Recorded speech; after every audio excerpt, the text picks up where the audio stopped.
নীলফামারীর ডোমারে শহীদ প্রেসিডেন্ট জিয়াউর রহমানের 89তম জন্মবার্ষিকী উপলক্ষে আলোচনা সভা, দোয়া মাহফিল, রক্তদান কর্মসূচি ও শীতবস্ত্র বিতরণ করা হয়েছে। রবিবার বাংলাদেশ জাতীয়তাবাদী দল বিএনপি ডোমার পৌর শাখা সহ সকল অঙ্গ ও সহযোগী সংগঠনের আয়োজনে কর্মসূচিগুলো পালিত হয়েছে। সকালে দলীয় কার্যালয়ে প্রথমে আলোচনা সভা ও দোয়া মাহফিল করা হয়। এরপর শীতার্ত মানুষের মাঝে কম্বল বিতরণ করে ডোমার পৌরসভা বিএনপির নেতাকর্মীরা। কম্বল পেয়ে খুশি শীতার্ত মানুষেরা।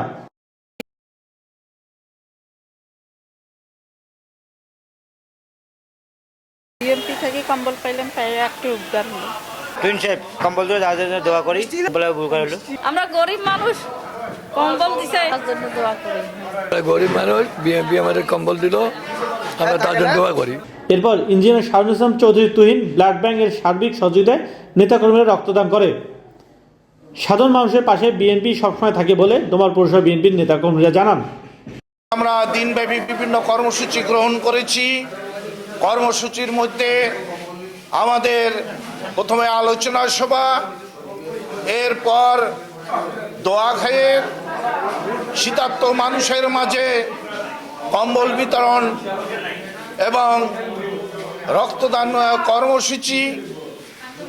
আমরা দিনব্যাপী এইগুলি পালন করতেছি।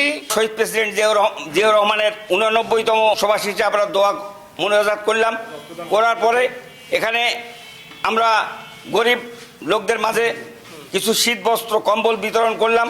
করার পরে এখানে রক্তদান কর্মসূচি আমাদের এখন শুরু হবে।